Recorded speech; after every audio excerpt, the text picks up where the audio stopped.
this, but you get to meet him after this break. Stay with us.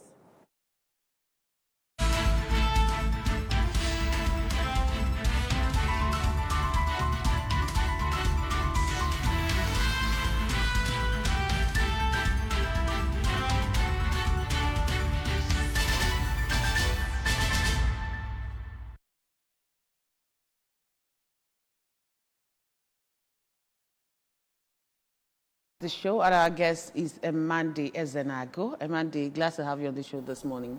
Thank you. Good morning. All right, and my name is Chidima Oranwa. So quickly, let's start with the stories that we have on our website this morning.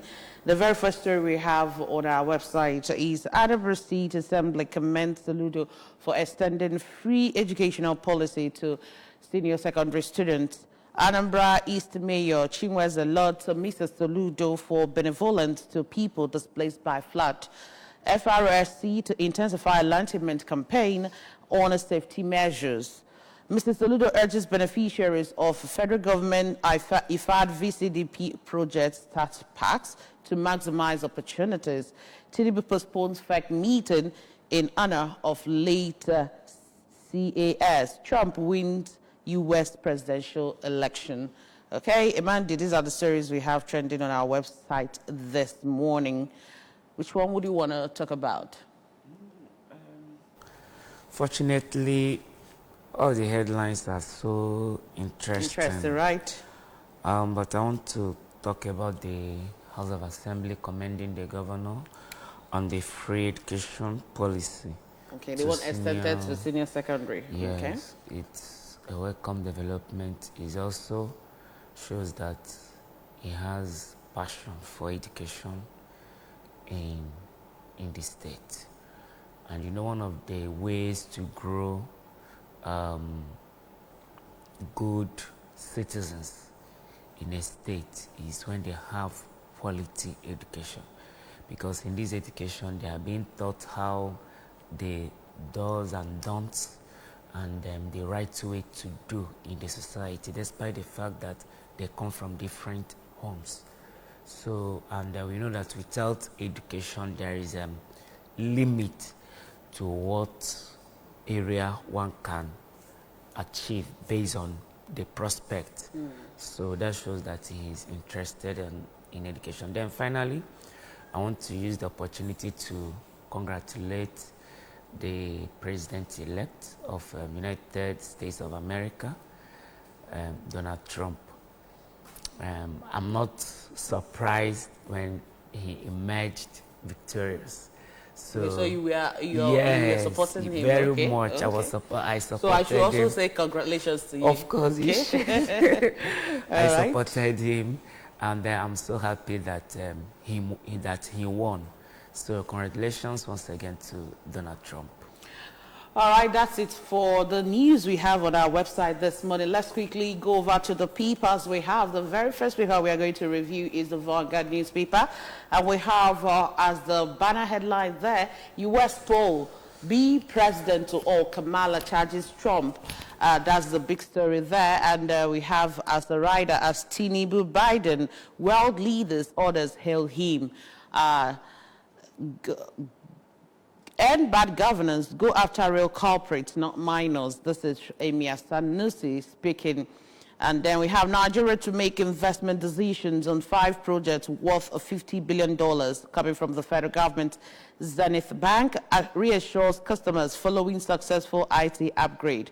Court stops AGF, CBN, RMAFC, others from withholding Kano local government allocation.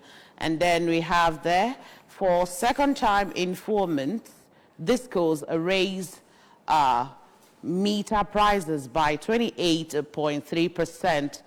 Tinubu Akpabio, governors, Obi mourn as COAS Lagbaja dies at 56. Don't allow Dangote take over energy sector, all marketers tell court. Gunmen adopt over 100 peasants in Zamfara, Catholic priest in Imo.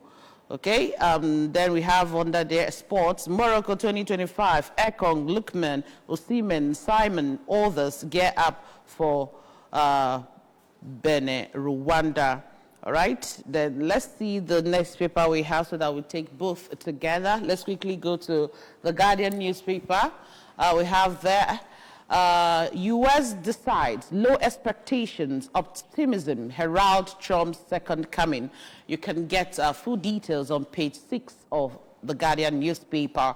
And then Donald Trump, the 47th elected president of the United States of America. Federal government calls for peace over Abia-Akwa Ibom border dispute. Obasanjo Jonathan Tambuwal orders Lord Obaseki's 8th years in office. Oyo Oke's 80,000 naira minimum wage for workers. Floods sack Rivers, Anambra communities. Naira remains volatile despite current account surplus, a rising forex inflows. And then federal government blames frequent grid collapse on DISCO's inability to offtake electricity. Tinubu honors as COAS as Obi Atiku governors NMPCL months. MTM Foundation celebrates 20 years of impact in Nigeria. We have a whole lot going on in both papers, Vanguard and the Guardian newspaper this morning. Of course, in some of the papers yesterday, we saw where the federal government was telling us that they have released some minors, the people that the End Bad Governors protesters, they have been released.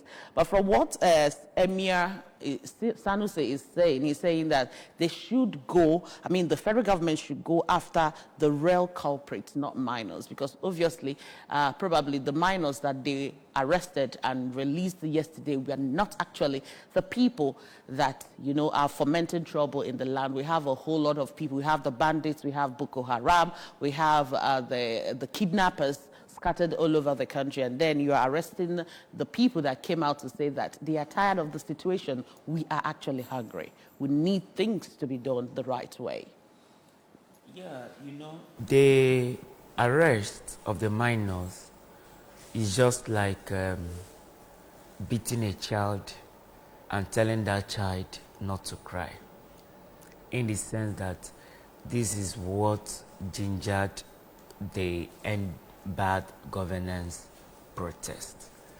And I don't know where it is a crime where you protest or say your mind about a particular thing has become where it is a crime.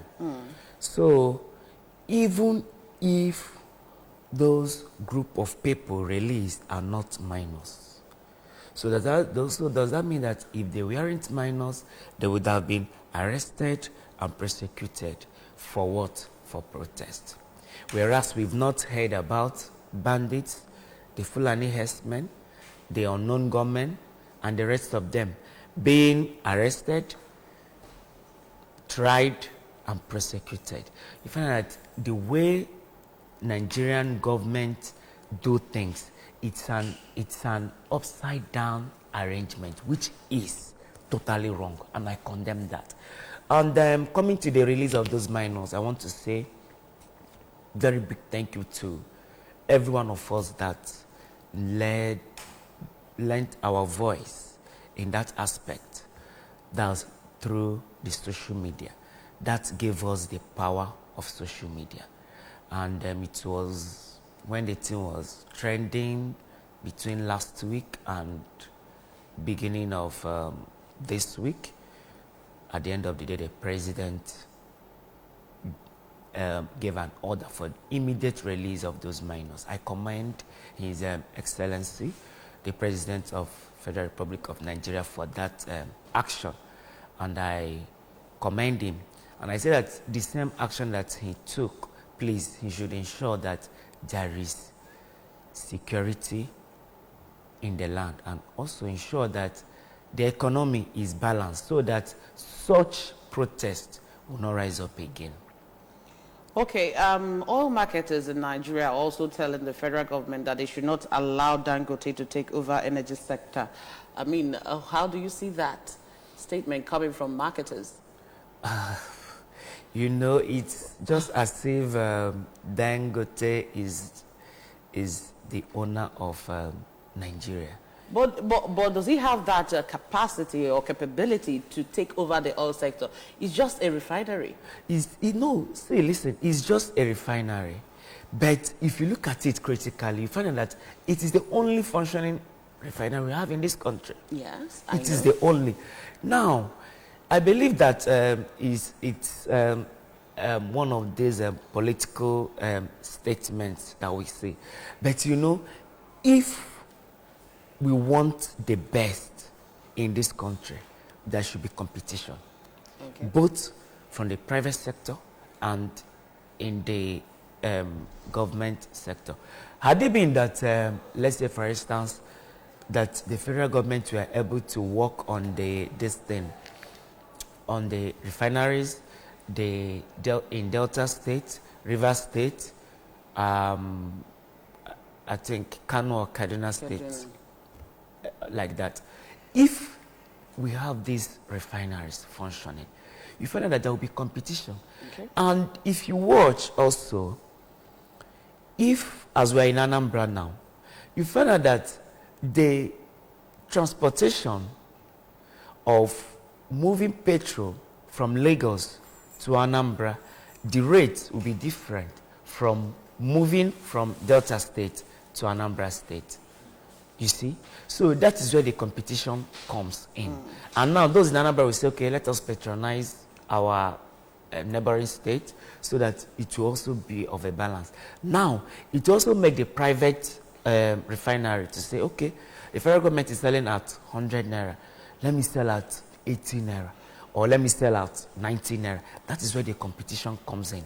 And in fact, that once this competition comes in, there will be surplus of petrol. And you know that increase in petrol price is one of the challenges we have in our economy. Once there is increase in petrol price, the economy increases. So telling Dangote not to take over the oil sector is not the problem. The only thing that the federal government needs to do is to ensure that there is cordial and that the business or contract or agreement with Dangote goes well, that it will be, that the price will be regulated. Okay. Are you getting me? To the extent that it won't be as high as this. Like they said, they will sell to him the crude in dollars and then he will sell in naira. You find out that it is at his own loss. Yes. He will try to meet up because the sole reason why we have businesses is to make profit. So if you're not making profit in that business, you won't feel comfortable. All right, thank you so much for that submission. Let's quickly go over to the next paper we have on the review this morning. We're looking at the Daily Trust newspaper. We have the banner headline, bandits abduct over 50 people in Zamfara state. We have the riders there, place 150 million naira levy on residents, kill 10 farmers in Niger. We are working hard to tackle problem. Well, Tinubu world leaders congratulate Trump on election victory. 22 miners fear dead as pit collapses in Adamawa. Tax reform, president should unite, not divide Nigeria. Bauchi governor. And then we can see the picture of the falling COAS, Lagbaja's death, a top general for redeployment. Tinubu Akpabio, governor, mourns fake meeting postponed indefinitely. National flag to fly at half-mast for 7 days. And then we still have other stories in the front page of the Daily Trust newspaper this morning. Kano begins registration of foreigners. Discos high prices of meters. And bad governors protest. Borno minors still in custody. This is coming from the defense lawyers. So while we are still rejoicing that some minors have been released, there are still some that are still in detention. Okay, well, these are the stories we have on the front page of the Daily Trust, and we want to join everyone in the country to, commiserate with the family of Labaja that just died. We pray that the good Lord will accept his soul, and his soul will rest in peace in Jesus' name. Amen. Amen. So, talking about bandits abducting over 50 people in Zamfara. Wow, that's the big story in the front page of the Daily Trust newspaper this morning. It is a weekly news about this our insecurity of a thing. Then they were abducted from which location to which location. And they are demanding 150 million naira ransom. Apart from the ransom, what route did they use to take them to that their location? Was there no checkpoint? If it is on a normal way that you want to travel, I know, let me give an instance, a short distance between Enugu to Anambra, you count more than 25 checkpoints. You see police, you see army, you see federal road safety and the rest of them. You know, most times their hideouts are always inside bushes, so they might not be plying the highway. No, I'm just giving an instance on the highway or normal state or federal roads. Now, we've heard stories of these Zamfara states and their insecurity. What is the governor doing? At these states now, the governor should at least leave the government house, go to Abuja, and have a tete-a-tete with the president on how to fight this insecurity in his state. I don't know if you understand me. Then, with that, he should also have communication with the the state commissioner of police, and also the IG. There should be collaboration between the federal government and the state government to ensure that lives and properties of these citizens are being protected. So, in such situation, it is a slap on our face that there is no week that you will not hear this level of insecurity in our dear nation. So they are demanding for ransom. The governor should please ensure that these young people, that were abducted, are brought back to their various homes and reconciled with their various families in peace, without without any other bad news. Please, the governor of Zamfara State should please collaborate with the federal government to fight this insecurity and insurgency in Zamfara State. And other state governors should also put hands to fight this insecurity. Because when you mention this insecurity of a thing, you first of all, hold the governor responsible before holding the federal government responsible for this insecurity. So that's all I have to say for now. Because they are the chief security officers of their states, yes. Right? Okay. So let's also go over to the next paper. That's the Daily Times newspaper this morning. We have as the big story there, Minister attributes grid collapses to vandalism and lack of maintenance. That says the federal government taking the issue seriously. MBC decries loss of lives to Abia-Akwa Ibom boundary disputes. Nigeria needs $10 billion annually to achieve SDG 2030. This is coming from the UN. Court bars CBN orders from withholding Kano local government funds. Food insecurity. National policy on mechanization will promote agriculture economy. Federal government. NCDMB unveils $100 million composite pipes. Valve plans to boost capacity. Okay. Tinubu congratulates the U.S. President-elect Trump. We've also congratulated him from the studios of Anambra Broadcasting Service this morning. So let's talk about the grid collapse. We are meant to understand that this is the 10th time it's collapsed in the year 2024. And from the Minister of Power, he's now attributing it to vandalism and also lack of maintenance. Yeah, vandalism, I can understand that he might not really have much to do about that because he's not a security officer or security agent. But when we talk about maintenance, whose responsibility it is to maintain the equipment that we use to generate and also distribute power? Well, there are two major questions you need to ask. First, Nigeria generates power to some countries. And these countries have not experienced the national grid the way we do. The collapse, right? Now, secondly, where are the funds in the budget? Because in the yearly budget, there is always room for this maintenance. I've said it here and I'll say it again. It is always captured in the budget yearly. So when you say that it is lack of maintenance, that shows that you are inadequate to hold that office. Because the funds for this maintenance is there. And it will shock you to know that in this Ministry of Power, when they capture their budgets, provision of power, maintenance of power is included in the funds. And in fact, the funds being released in this provision of power can give Nigeria power for at least between 18 to 20 hours. And we don't see that in this country.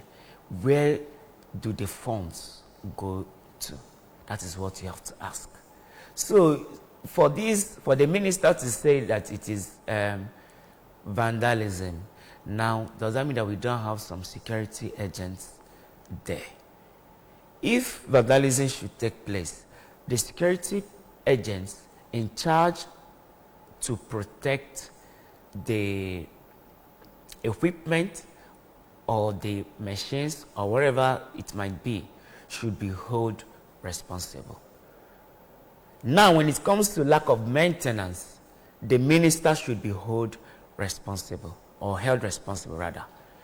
Because you cannot tell me that it is lack of maintenance. Does that mean that the federal government do not release the funds for the maintenance of this, of this energy? So telling us that it is lack of maintenance shows how incompetent you are to hold that office. And I believe that I was even thinking that he will be one of those that will be changed when the president decided to reshuffle his cabinet about 2 weeks ago. So I believe that this is a time for the president to change the Honorable Minister for Power. Let us know where the problem comes, if it is from the barber or from the clipper. Thank you. Okay. Thank you so much for that submission. This morning we are still discussing what we have on the front page of the Daily Times newspaper this morning. Looking at what is happening at the boundary in between Abia and Akwa Ibom State. We have a whole lot on our table already, and we are still talking about boundary disputes between those two states, Abia and Akwa Ibom State. And we are looking at people losing their lives already because of this dispute. You know, this dispute between Akwa Ibom and Anambra State is not a new news. The dispute has been there over years, over 10, 15 years ago. But my shock is that why this dispute had to come up again. And what has these two state governments, or should I say these two state governors, put heads together to resolve this issue? Please, you know, when it comes to losing of life, it is very, very important that the government have to run in to help these people. If it is the aspect of properties, definitely there should be there will be limits to the sympathy compared to the loss of life. So since it has come to the loss of lives, we are not surprised to some extent, but we know that once it comes to community boundary dispute, there is always loss of life at a point if the government don't come to their aid on time. So I urge the governor of Abia State, His Excellency Alex Oti, and the governor of Akwa Ibom State to please put heads together to ensure that this dispute is resolved once and for all, because losing of lives and properties in this era is not supposed to be what we should be hearing on the news. All right, the next paper this morning is the Blueprint. And we have there, as the story is trended in front of the Blueprint newspaper, "I'll bring America to a golden age. Trump vows amid Middle East turmoil." Well, we also have there, Tinubu world leaders congratulate President-elect on victory. Wike pledges turnaround for Abuja culture and tourism. 16 months after appointment, Chief of Army Staff Lagbaja dies at 56. Tinubu orders flags at half-mast. Buhari Akpabio Abbas, CDS, orders mourn. Nigeria has lost a gallant officer. This is coming from NGF and NSGF. NEDF backs Tinubu, says North will gain from President's tax reforms. First Bank hosts the FinTech Summit. As one of the best in IT quality service delivery, assured Zenith Bank. Nothing in tax reforms threatens your existence, FIRS tells Nassini and others. And then we can see up there, minimum wage, confusion as NSCDC officer dies after receiving old salary alert. Wow. And then Uba Sani gives 100,000 naira each to release minors, promises jobs and skills. Dangote, a pillar of strength for Nigeria's industrial growth, LCCI. Then sports, AFCON 2025, Ekong, Lukman, Osimhen, 20 others get up for Benin, Rwanda. Let's quickly see what we have on the front page of the Punch newspaper this morning. We were starved, locked up with criminals, minors. Police deny maltreatment as released protesters narrate 3-month ordeal behind bars. Marketers sue Dangote, insist on petrol import. Banks are free to trade with deposited FX, CBN. And then down there we can still see consumers protest as discos hike meter price by 28%. Lagos sanctions Julius Berger over engineer's death on site. Lagos Calabar Highway property owners reject 18 billion naira compensation. INEC tests beavers as at mock accreditation. Police train personnel to tackle election violence. And then we can see the picture of Trump, the new president-elect of the United States of America. World leaders salute Trump as a president-elect vows to end illegal immigration. Tinubu eyes cordial U.S.-Africa relations. Harris concedes race. Diplomats list expectations. So quickly. Yeah, I want to talk about still on the case of the minors from Punch and Blueprint. Let me start with Blueprint, where the governor of the state has promised to give them jobs and skills. Yes. Even after giving them 100,000 naira each. It's a welcome development. I commend the governor for that. That shows his sympathy and love for the people that he governs. Now, coming to the aspect of the people, how the minors, how they were locked up, according to the news from Punch. Yes. With criminals. And starved also. And, even though the police were saying that they didn't maltreat them. But it was obvious that they were maltreated. It was obvious, so they shouldn't dispute the fact that they were maltreated. Now, I want to come up with the issue of these minors being locked up with criminals. You know, it is one of the motions passed in 2018 by the senator representing Anambra Central, Senator Victor Ome, at the floor of the Senate, where he raised the motion urging that these minors should not be in the same prison room with criminals, because there is every tendency that when they go in and they come out more Hardened, yeah. than they were. So this, I think the motion was the best motion in the year 2018, and he got an award for that. Now I want to ask the correctional services, what are they doing towards this matter of minors or those with minor criminal cases being locked up with those with hardened criminals? And to think that these are just protesters, not criminals. Not even, no, I'm trying to, I want to compare like both the minors and those with little criminal offense with those with hardened criminals. What do you expect from these people at the end of the day? The correction that you tend to put them in to get, at the end of the day, they don't get it. Now, in the aspect of them being starved, was very, very obvious. It was obvious that they were starved.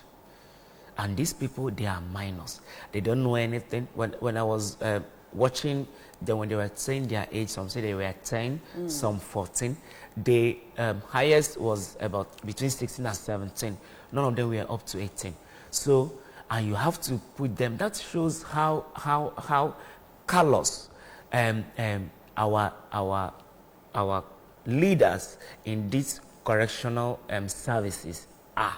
So let it not continue. I believe that the Senate have to work towards that to ensure that there is balance in. There is a place where the minors are kept. Even if they committed criminal offense, they should be kept in a different place away from the hardened criminals. Because it's already in the law that they should not be kept in the same room with hardened criminals. Well, I just pray that these minors that have been released, that they don't come out worse that they even entered there. And come to think that they spent 3 months. 3 months. 3 months. So 3 months is even enough for them to learn a lot from those hardened. But I pray that they don't give back the society the bad behavior that they might have been. Yeah, I also pray that the rehabilitation that have been promised, that it is going to work on them, even if they picked 1 or 2 bad character from the people they met inside the prison, they will drop it off after the end of the rehabilitation program.